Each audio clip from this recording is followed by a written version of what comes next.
Hi, Danny Lynn here. I'm co-owner of Home Options Made Easy and author of Home Buying Success Formula.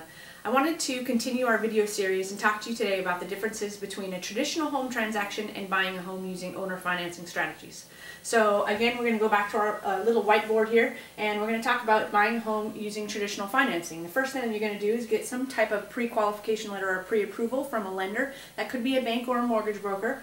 And then when you enter into a contract and find a home, you're going to have some type of option period. Now it depends on the state that you're in exactly how that works. But your option period is going to allow you to do a home inspection and do any other due diligence on the property or the area, neighborhood that you're in itself.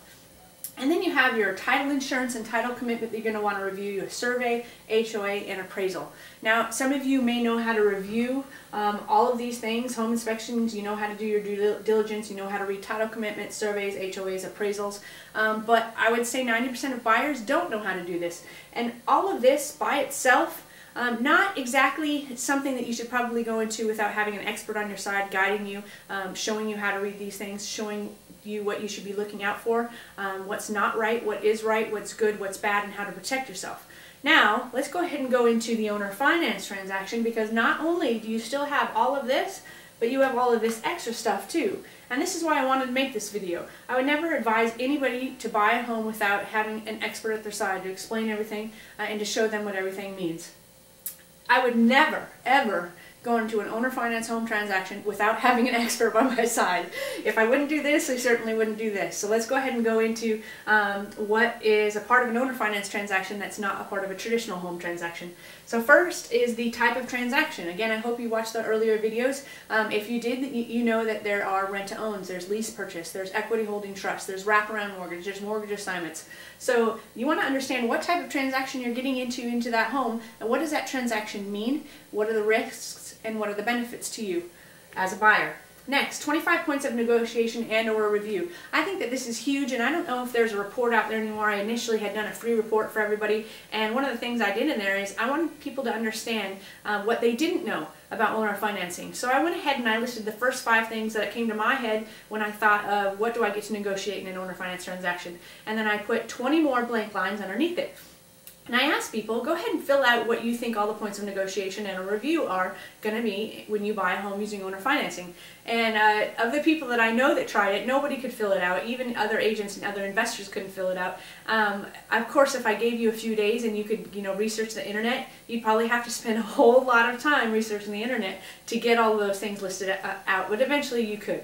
But do you have that time, or do you have a full-time job, kids, family, and all this other stuff? And that's, again, why I think it's so important, because a lot of people do think they can go into these transactions on their own, but they have no idea what they're getting into and the possible risks they're putting themselves and their family at by doing it by themselves. So 25 points of negotiation and a review are in owner finance transactions, and each one is very important for completely different reasons. That's one of the things, by the way, this video is not meant to push my book at all, but one of the things I felt was very important in the book was to have a checklist of those 25 things. So even if you didn't read the book at all, the one thing that you could have was this checklist, so that when you got in, put a contract in on a house, that you would have this checklist and you could start marking off all of the points so that you knew that they were addressed, you knew exactly what it meant for you, and you could just check them off as you go. Because we all know, buying your home is the American dream. We all want to own our own home, but it's an emotional decision for the most part. And you walk into this situation, you love this house, you want to hurry up, and you want to sign it and make sure nobody else has a chance to make an offer on it, and then all of a sudden, then what? And you don't know what to do, and okay, my option period, should I get a home inspection, should I not? And that's what I see buyers do all the time, and every buyer thinks they can go into it themselves. They find the home of their dreams, all of a sudden they're all by themselves, and they're signing a contract without doing all of this. And that's what, your agent or your, I don't know how much investors really want to be a part of this situation, but whoever's on your side to help you through this transaction, which I recommend always, my first choice is always a real estate agent or realtor who has a fiduciary responsibility to protect you, and they have to hold themselves to high ethical standards.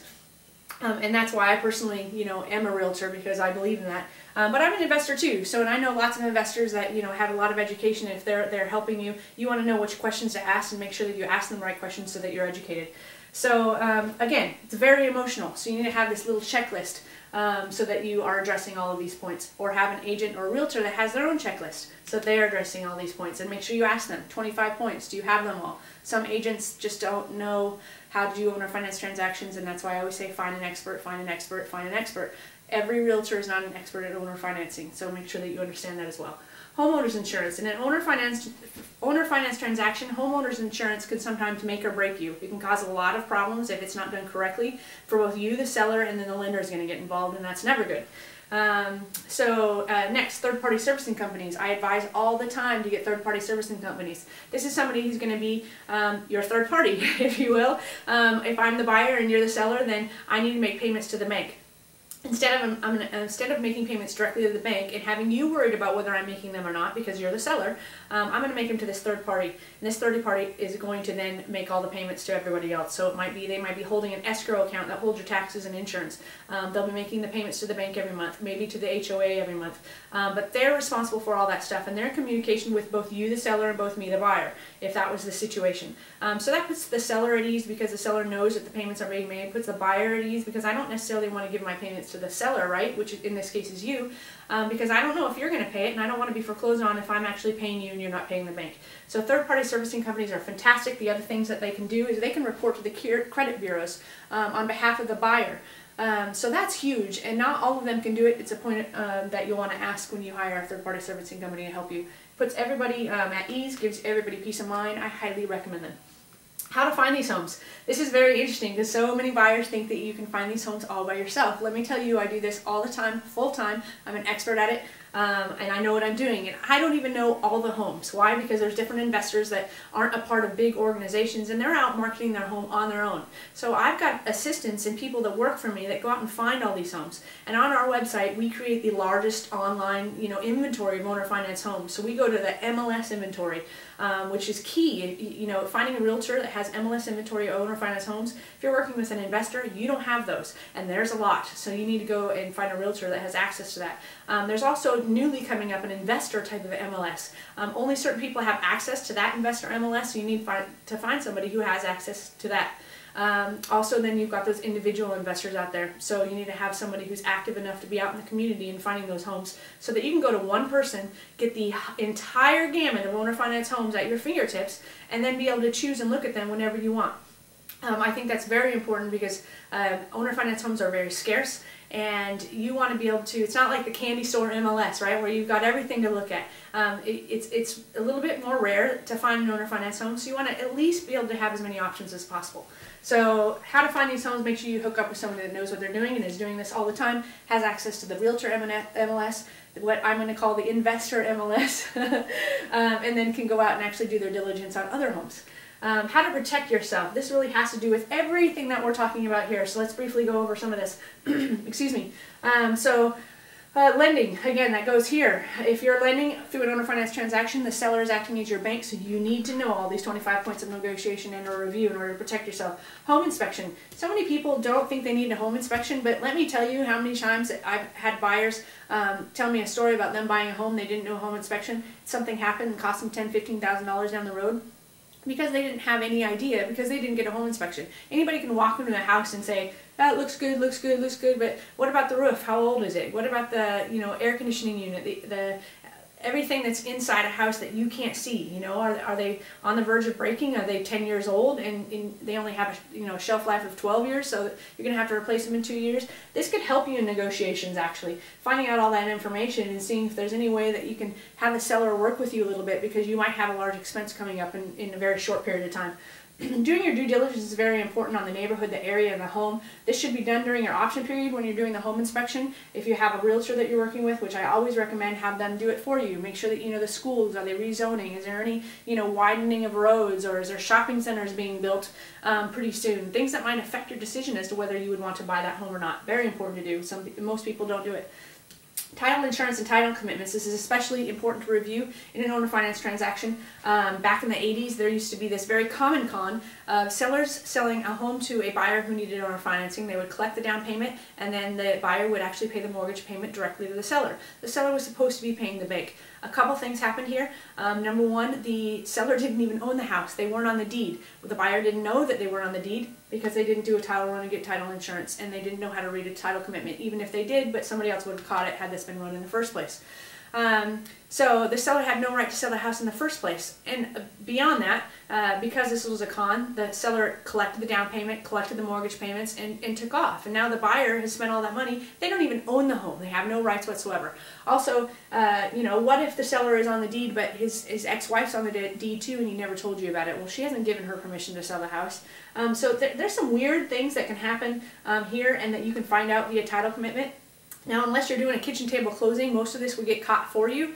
But, you know, again, buyers don't know what to look out for. So that's just a few of the things. Sorry, tax liens, HOA liens, vendors liens. There's other liens that could be on the house that you're going to essentially assume once you buy the house. And if you didn't know about them, then all of a sudden, whoa, there's a $25,000 vendors lien for that pool they started in the backyard. So make sure you run a title commitment, you know how to read a title commitment, or you're working with somebody who knows how to read a title commitment. Survey. This is going to come into property lines, easements. You want to make sure that, you know, the fence is on the right property line. If it's not and it's on the neighbors, you want to address it quickly, because in most states there's a certain amount of time where that land automatically becomes a neighbor's if nobody contests it. Also easements, if you're planning on building something in the backyard, or you know, expanding your house and building out. If there's easements that you're not allowed to go across, you're going to want to know, because that's going to inhibit you from actually building.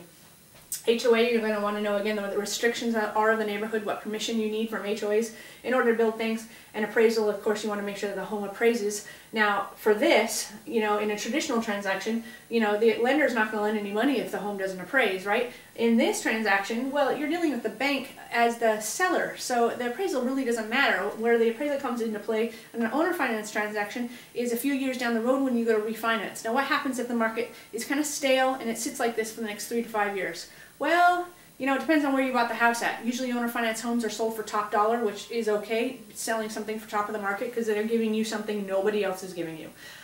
So it's okay to pay full market value for a home. Sometimes there's a small premium for it because it's an owner finance transaction. Well, in a couple of years, when you go to refinance, what if the house doesn't appraise? Do they get to foreclose on you? What did you put in the contract to protect yourself? So that's very, very important right over here when it comes to owner financing, because you can protect yourself, but you need to know what to do. Loan and refinance terms, that's exactly what we just talked about in reference to the appraisal, and that's why I wanted to talk about that here. And the risk involved, the risks, you know, are all of these. These are all risks. If you don't know what you're doing, you don't know how to read, or you don't know how to address these things, or you forget to address these things. So the risks involved are all these. Also, the due on sale clause is going to be something that you want to address with your agent, the investor, or your seller, somebody. Again, I always recommend working with a realtor because they're responsible. Working with a realtor who understands and is an expert in owner finance transactions. Let me just, you know, verify that. Not all realtors know what they're doing. So the risk, talk about the due on sale clause. It might not even apply to you depending, again, on the type of transaction that you did. But if it does apply to you, you need to know what it is and what your risks are when it comes to the due on sale clause. So that's it. I was trying to make this a short video. I probably talked really fast and made it a little bit longer than I should have, but anyways, just meant to give you an overall review of the differences and what you should be looking out for. And I hope that you enjoyed it. I hope it was helpful. Feel free to leave comments here on this. I think you're probably on the YouTube channel if you're watching it now, but feel free to watch the other videos and visit me at ownerfinancehomestore.com. or Home Options Easy. I actually think that the website's a little bit different, so we'll have that listed for you somewhere in the description or here in the video. Okay, thanks so much. Have a great day. Bye.